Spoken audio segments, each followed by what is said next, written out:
안녕하세요. 생생한 현장감과 깊이 있는 분석을 더한 이 시각 뉴스 마포스퀘어의 문희정입니다. 마포스퀘어 1부에서는 현재 가장 이슈가 되고 있는 정치와 경제 뉴스 전해드리고 있는데요. 3월 5일 수요일 함께하는 마포스퀘어 1부 양정대 기자의 정가 이모저모로 출발하겠습니다. 얼마나 더 속아봐야 정신 차리실 건가요? 네? 이제 그만 당할 때도 됐잖아요. 중고차 팔 때만큼은 차내시 제가 받고 팔 수 있게 도와드리겠습니다. 중고차는 차넷, 가격 비교 차넷. 우와, 전국 400명의 전문 딜러에게 무료로 내 차를 평가받을 수 있네.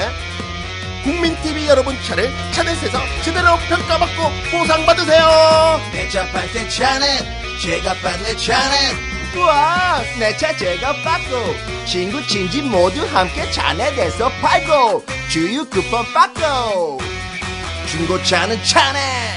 비교할수록 올라간다. 차넷 내 차 가격 비교 서비스. 1688-8249 1688-8249를 눌러주세요. 옥션 모터스에서도 차넷을 만나보세요. 네, 여러분께서는 국민TV 라디오 마포스퀘어 1부 문희정과 함께하고 계십니다. 한국일보 정치부 양정대 기자 연결돼 있습니다. 양 기자님 안녕하십니까? 네, 안녕하세요. 네, 오늘 제3지대 통합신당 창당에 합의한 민주당과 새정치연합 지도부가 첫 상견례를 가졌죠? 예, 그렇습니다. 오늘 민주당 김한길 대표를 비롯한 최고위원들 그리고 새정치연합의 안철수 의원을 비롯한 새정치 공동추진위원장들 이렇게 9명 양측의 지도부가 첫 상견례를 가졌습니다. 오늘 모임은 사실상 지금 통합의 양측이 합의를 한 이후에 지금 통합의 실무 작업을 개별적으로 지금 추진을 하고 있는 상황에서 양측이 공동으로 이 지도부가 국민들 앞에 함께 나란히 선 모습을 보여주면서 진짜로 이제 통합의 시너지 효과를 극대화하기 시작하는 첫 단추라는 의미가 있을 것 같습니다. 네. 오늘 민주당에서는 발언 순서나 또는 그 당명을 소개하는 과정에서 새정치연합 쪽을 먼저 호명을 하거나 발언권을 주는 등 상당히 좀 배려하는 그런 모습을 보였는데요. 아무래도 민주당 쪽에서는 그동안에 몇 차례 여러 얘기들이 나오고 있습니다만 이번 통합 선언이 실제로 민주당에게는 사실상 좀 기사회생의 하나의 전기다 이런 평가들이 나오고 있지 않습니까? 네네. 그런 만큼 좀 더 여유 있게 그리고 그동안에 야권 연대와 관련한 여러 논의 과정에서 있었던 이른바 맏형론이라 그럴까요? 조금 더 상대방을 배려하고 좀 이해해주는 그런 모습을 보이려고 애쓰는 듯한 그런 모습이었고요. 반면에 지금 새정치연합 쪽에서는 전체적인 분위기는 오늘 첫 상견례 자리인 만큼 구체적인 현안을 가지고 논의하는 자리가 아니어서 분위기는 화기애애했다 이런 얘기가 나오고 있지만 새정치연합 쪽의 참석자들 사이에서는 기자들의 전언에 따르면 굉장히 좀 표정이 굳어 있거나 이렇게 좀 마뜩치 않아 하는 그런 모습들도 간간히 눈에 띄었다고 하는데 특히 지금 최근에 이제 가장 큰 그 이슈가 되고 있는 사람이 바로 윤여준 새정치추진위원회 의장 아닙니까? 그렇죠. 그동안 이제 지금 저번에 한번 말씀을 드렸습니다만은 김성식 공동위원장 같은 경우는 사실상 지금 별별을 선언한 상태이고 이제 윤여준 의장의 참여 여부 이것이 관심을 끌었는데 어쨌든 본인이 일단 참여하겠다는 의사는 표명을 했지만 어제 오늘 나온 인터뷰 기사들이나 오늘 또 그 상견례 이후에 기자들과 만남에서 나온 얘기들을 보면 아무래도 좀 다소 유보적인 듯한 그러니까 지금 안철수 의원이 이번에 창당을 결정하는 과정에서 본인과 논의가 없었다는 부분들에 대한 서운함 그리고 실제로 이게 새정치 연합을 만들 때 그 창당을 준비하면서 자신들이 구상했던 그런 구상들이 과연 제대로 실현될 수 있을까에 대한 좀 다소의 회의적인 분위기 이런 것들이 많이 표출이 되고 있는 것 같습니다. 네. 전체적으로 새정치연합 쪽의 참석자들은 아주 100% 만족하는 그런 모습은 아니었다는 게 이제 대체적인 중론인 것 같은데요. 앞으로 이제 창당 과정이 구체적으로 진행이 되다 보면 3월 말까지를 1차 시한으로 대체적으로 좀 정해놓은 상태에서 삐그덕대는 모습들이 몇 차례 더 나오긴 할 것 같습니다. 가장 중요하게는 당장 이제 6사 지방선거를 준비해야 되는 만큼 지방선거의 판을 어떻게 짜 나갈 건가, 이게 이제 1차적인 관심사일 텐데요. 네. 지금 벌써부터 뭐 지분 얘기 5대5 얘기가 나오면서 광역단체장 후보도 절반씩 이렇게 담보를 해야 되는 것 아니냐, 이런 얘기가 나오고 있어서 내부에서 어떻게 조율을 해낼지가 좀 관건일 것 같은데, 오늘 김한길 민주당 대표는 지분이나 이런 문제와 관련 없이 최강의 라인업을 짜야 한다, 이런 얘기를 했거든요. 과연 내부 경선 과정이나 이런 부분들을 좀 조율해내는 그 과정에서 앞으로 제3시대 신당 창당이라는 이 그림이 과연 국민들한테 정말로 희망을 줄 수 있는지 여부가 판가름이 날 것 같은데, 어쨌든 1차적인 관전 포인트는 이 광역단체장 후보들을 선출해내는 그 과정이 될 것 같습니다. 네. 통합신당이 꾸려지는 게 사실은 끝이 아니라 시작인 거죠. 예. 네, 그렇죠. 네네. 많은 그 국민들의 열망이 좀 담겨 있는 만큼 말 그대로 최강 라인업 별 무리 없이 잘 짜여졌으면 참 좋겠다라는 바람이 듭니다. 왜냐하면 이 새누리당에서도 이번 지방선거에 거의 사활을 걸고 있지 않습니까? 그렇죠. 네. 예. 이 새누리당에서는 여론조사 우선 공천 주장이 나오고 있죠. 그래서 논란이 되고 있다는데 어떤 얘기입니까? 지금 여론조사 우선 공천이라는 거 아마 대충 표현만으로도 짐작을 하실 텐데요. 광역단체장 후보를 선출을 하는 데 있어서 여론조사에 의해서 후보를 선출하는 방식, 매치로 이렇게 이해를 하시면 될 것 같습니다. 몇 번 말씀을 드렸었는데요. 지금 새누리당이 기초선거 정당공천 폐지 대선 공약을 사실상 표현이 좀 그렇긴 합니다만은 모른 척하고 입 딱 씻고 나가면서 이제 들고 나온 카드가 상향식 공천 아닙니까? 네네. 이 상향식 공천을 처음에 얘기를 할 때 전략 공천을 하지 않겠다. 전략 공천 같은 중앙당이 마음대로 좌지우지하는 그런 공천 말고 실제로 지역민들이 당 공직 후보를 선출할 때 지역의 민심들이 그대로 반영될 수 있는 상향식 공천을 하겠다, 이렇게 얘기를 했다가 은근슬쩍 전략 공천을 또 남겨놓은 그런 일이 있었지 않습니까? 그렇죠. 그것 때문에 좀 한번 논란이 됐었는데요. 이번에는 다시 여론조사 카드를 들고 나왔는데 지금 새누리당이 광역단체장 후보를 뽑는 방식은 당원당규상에 보면 대통령 후보를 선출하는 방식을 준용을 하게 돼 있습니다. 대통령 선거 대선 후보를 선출할 때요, 2대 3대 3대 2 방식인데요. 이게 네. 뭐냐면 당비를 내는 당원 20%, 그리고 당비를 내지 않는 일반 당원 30%, 그리고 일반 국민 선거인단 30%, 여론조사 20%. 그러니까 당원의 비율 50%대 비당원, 일반 국민들의 비율 50%인데요. 그 중에서 30%는 선거인단을 모집해서 그들의 투표를 통해서 투표를 반영을 하는 거고요. 나머지 20%가 이제 여론조사를 반영하는 겁니다. 그러니까 전체 100% 중에 여론조사의 반영 비율은 지금 20%로 당원당규상에 정해져 있는데요. 네. 그런데 이번에 일부 지역에서 광역단체장 후보를 뽑을 때 사실상 여론조사를 우선해서 선발을 하겠다, 이런 방침들을 지금 논의를 하고 있는 겁니다. 아, 그러면 비율을 더 높이겠다는 얘기인 건가요? 이게 이제 비율을 높이는 거는 당원당규 상에 비율이 정해져 있기 때문에 네. 사실상 구체적인 방식에 대해서는 좀 논의를 해봐야 되겠습니다만은 아마 당원당규를 개정하지 않는 이상 여론조사 비율을 일방적으로 높일 수는 없을 것 같고요. 아무래도 사전에 일타로 걸러내는 컷오프 과정을 통해서 그 컷오프 과정에 이 방식을 도입을 하지 않을까, 그렇게 생각이 되는데요. 그러니까 거기서 기준을 여론조사로 세우겠다, 이런 그렇죠. 의미인 거죠. 예. 그러니까 후보들이 여럿 있으면 그 중에서 예를 들어서 한 5명 정도 후보가 나와 있으면 한 2명까지 먼저 추려내겠다.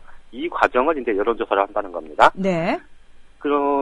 최종적인 방안이 확정된 건 아닌데, 대체로 이제 그렇게 전망이 되는데요.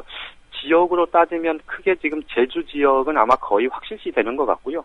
지금 오늘 유정복 안전행정부 장관이 이제 공식적으로 출마를 선언한 인천도 지금 대상 지역으로 거론이 되고 있습니다.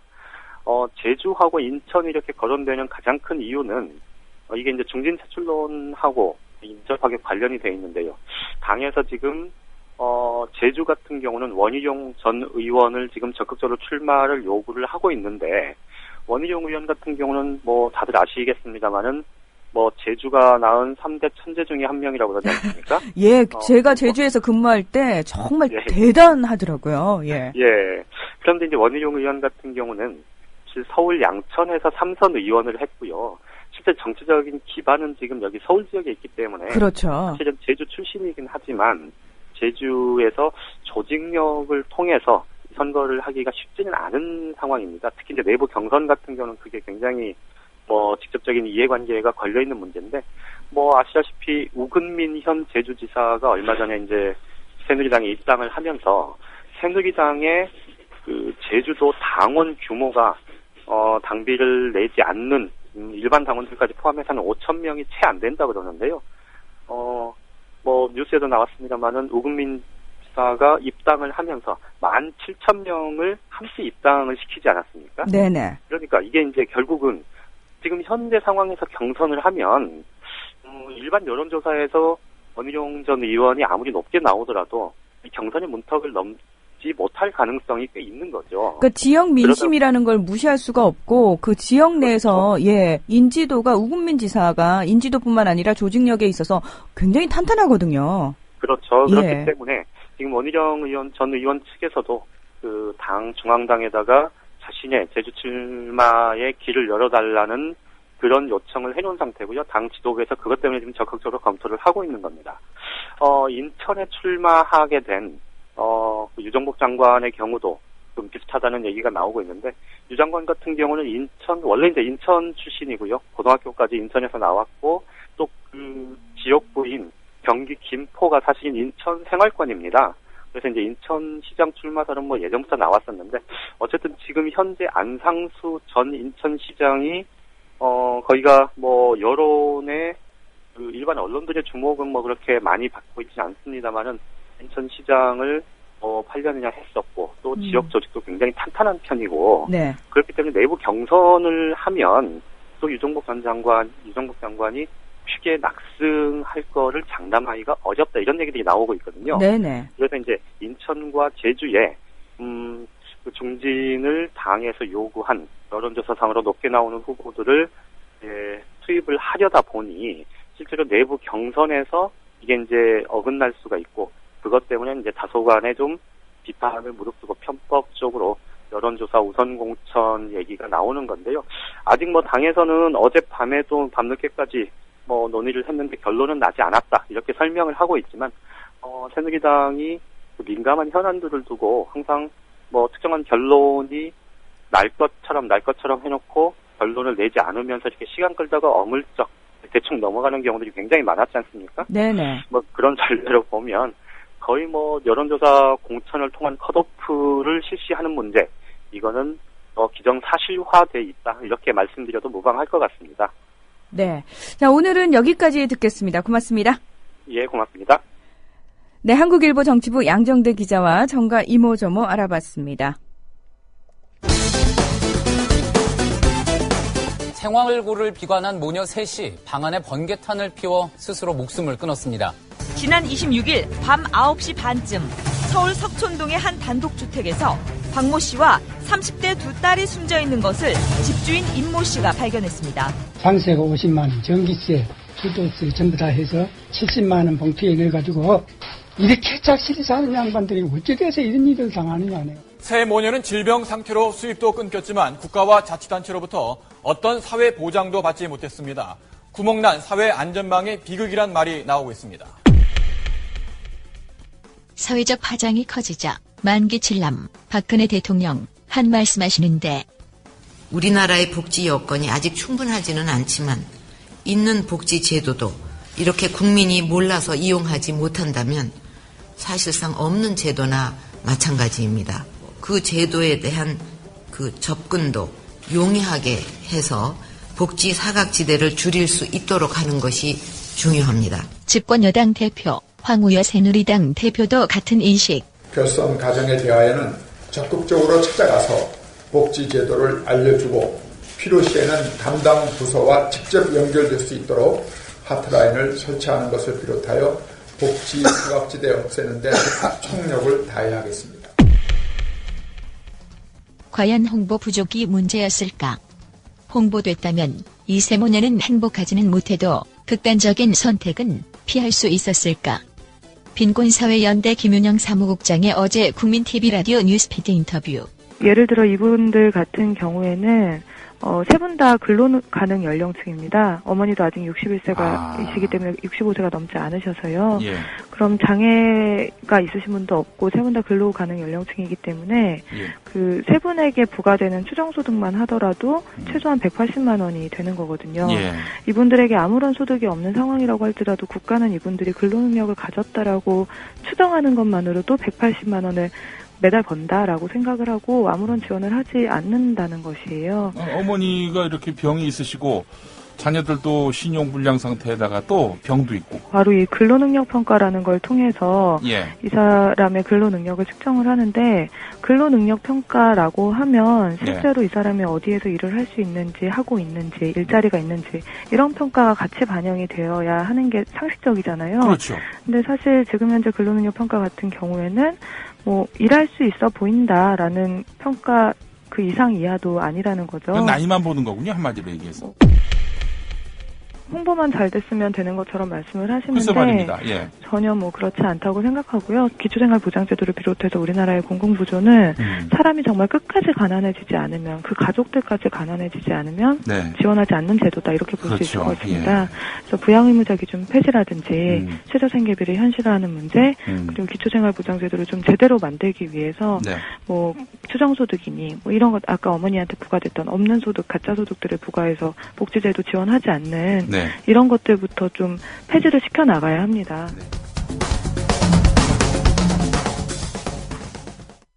자, 계속해서 오늘의 경제 뉴스 들어보겠습니다. 김광수 경제연구소의 길경식 연구이사 연결돼 있습니다. 이사님 안녕하십니까?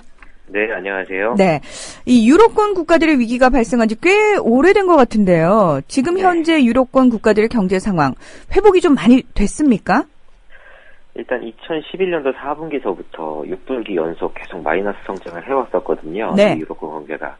근데 이제 2013년도 2분기부터 어느 정도 이 경기 후퇴에서 벗어나서 이제 최악의 바닥권을 탈출하는 모습을 보이고 있다라는 평가를 받고 있습니다. 일단 채무 위기가 아직도 계속되고 있는 이탈리아라든지 스페인, 포르투갈, 네덜란드 등이 그 마이너스 성장에서 이제 탈출을 하고 있기 때문인데요. 그러면서도 이 유로권 최대 경제 대국인 독일이나 프랑스의 경제 회복이 이제 둔화되고 있는 모습을 보이고 있어서 아직 이 유로권의 경제 회복은 여전히 좀 시간이 좀 걸릴 것으로 보입니다. 일단 오늘 이 말씀드리는 내용은 지난주에 저희 연구소에서 발표된 경제식평 자료를 바탕으로 하고 있는데 보다 자세한 수치나 분석 같은 것이 궁금하신 분들은 연구소 홈페이지에서 자료를 직접 한번 보시면 더 좋을 것 같습니다. 일단 유로권 18개국의 2013년도 4분기 실질 GDP 성장률은 전기 대비로 1.1%를 기록을 했고 전년 동기 대비로는 0.5% 정도 성장한 것으로 나타났습니다. 그리고 유럽을 포함한 유럽연합 28개국 전체로는 전기 대비로는 1.6%, 전년 동기 대비로는 1% 정도 이렇게 성장한 것으로 보였는데요. 네. 그렇지만 이게 2013년도 전체로 이렇게 좀 확장해서 실제 성장률을 따져보면 전년 대비로는 이제 마이너스 0.4%가 오히려 경제가 줄어든 것으로 나타나서 2년 연속 마이너스 성장을 기록하고 있고 유럽연합도 이제 0.1% 정도밖에 되지 않아서 아직도 거의 마이너스 성장을 벗어나지 못하고 있는 것으로 보여지고 있습니다. 이렇게 유로권 경제가 그나마 2013년도 2분기부터 조금씩 좋아지고 있는 거는 그 수출이 조금씩 회복되기 있기 때문인데요. 내수 소비가 아직까지도 여전히 좀 부진해서 벗어나지 못하고 있으면서 이 본격적인 회복은 아직 좀 그 시기상조인 것으로 보여지고 있습니다.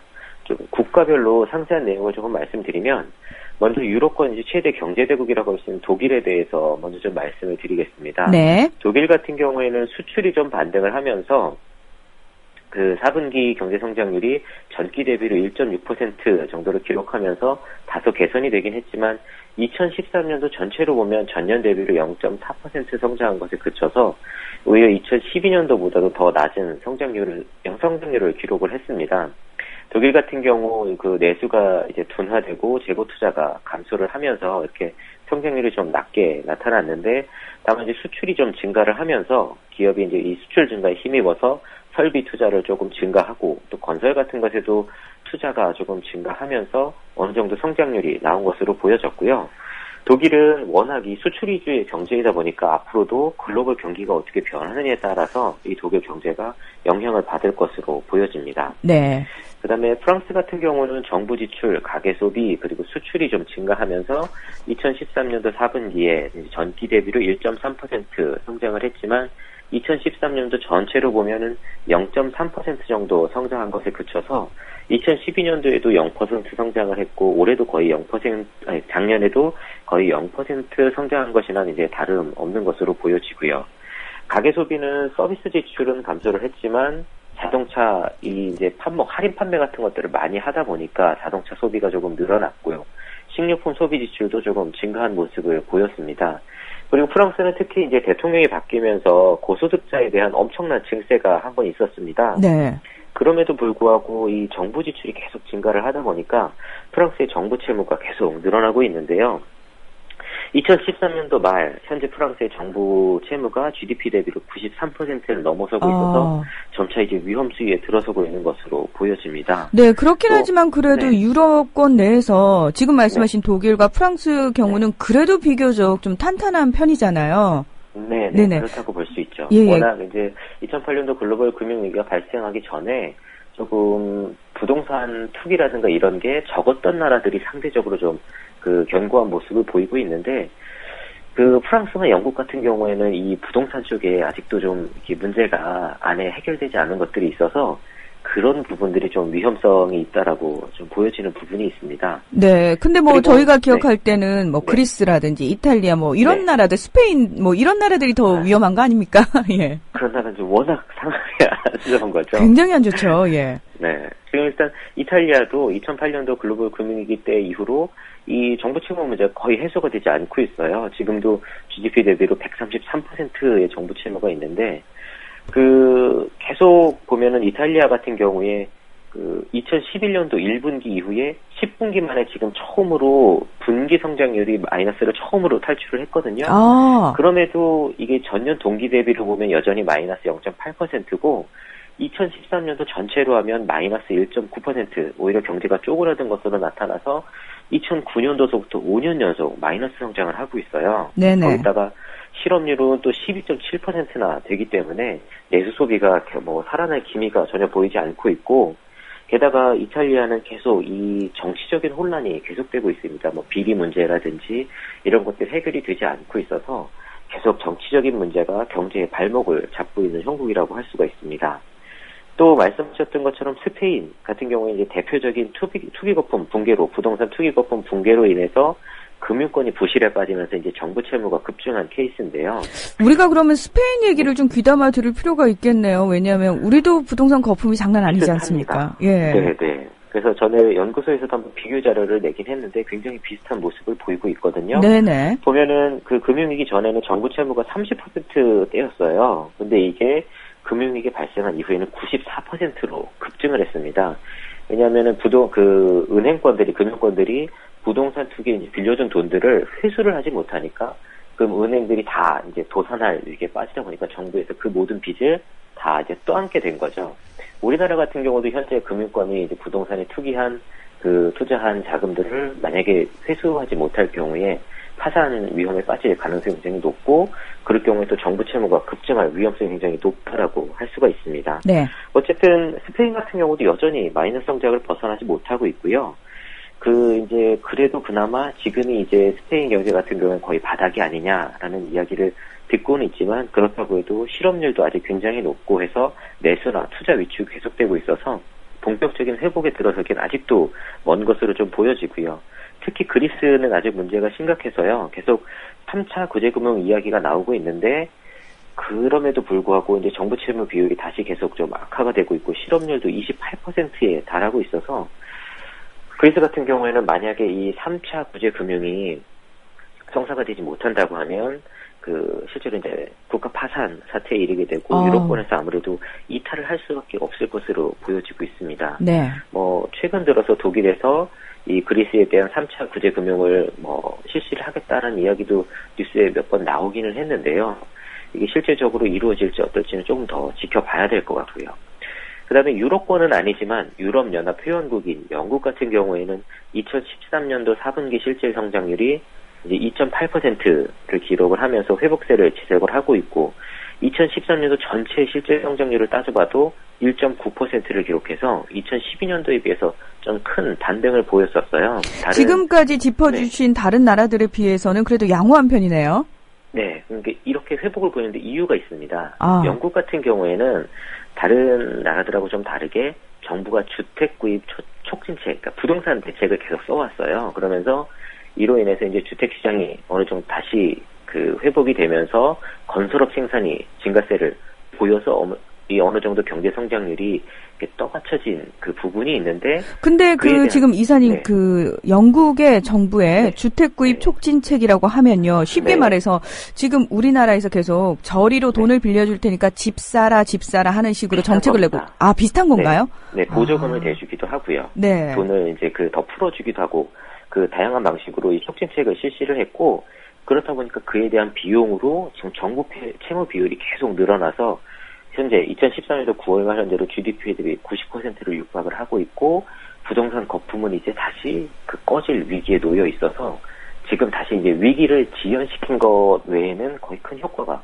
없는 것으로 보여지고 있어요. 그러니까 어떤 식으로든 부동산의 투기 거품을 일으키는 방식으로는 위기를 지연을 시킬 수는 있지만 이게 미봉책일 수밖에 없겠네요. 뒤로 미루고 이제 다른 사람에게 떠넘기는 식, 폭탄 돌리기식밖에는 되지 않는 거죠. 그러니까 결코 그러면 근본적인 해결책은 아니어서 쓰면 안 되는 정책인 것 같다라는 느낌이 드네요. 예. 네. 그럼에도 불구하고 어쨌든 정치권에서는 이런 정책을 쓰고 싶은 유혹을 떨치기가 쉽지가 않습니다. 왜냐하면 이런 정책이 결국 표로 이어질 확률이 굉장히 높기 때문에 전 세계 국가들이 이런 식의 정책을 해왔던 거고 어쨌든 유럽권의 국가들이 대부분 어느 정도 이제 바닥권에 근접하고 있고 일부 국가들이 회복을 하고 있는 것처럼 수치는 나타나고 있지만 이게 대부분 이제 빚으로 성장률을 떠받치고 있는 모습이고 아직도 실제 펀더멘탈 경제들이 본격적으로 회복되고 있다고 보기에는 아직도 조금 시간이 좀 걸릴 것으로 보여지고 있습니다. 네. 저희가 중국도 그렇고 유럽권의 어떤 경제 상황도 그렇고 이렇게 조목조목 따져보는 이유가 사실은 우리가 그 속에서 배워야 할 점도 있고요. 그렇죠? 그리고 우리가 시행하고 있는 정책들 중에서 이거는 정말 잘못됐다 싶으면 과감히 조금 버리는 그런 결단이 좀 나올 때가 되지 않았나라는 생각도 들고요. 예, 참 많은 걸 배울 수 있네요. 다른 나라 경제 이야기인데도 우리나라와 비교해서 들으니까 지금 어떤 정책들이 잘못 가고 있는지 또 시행돼야 될 정책들이 어떤 것들인지를 조금은 알게 되는 것 같습니다. 네. 자, 오늘도 좋은 이야기 고맙습니다. 네, 감사합니다. 김광수 경제연구소의 길경식 연구이사였습니다. 자, 마포스퀘어 1부는 여기서 마무리하고요. 잠시 후에 박한용의 생활현대사로 찾아오겠습니다.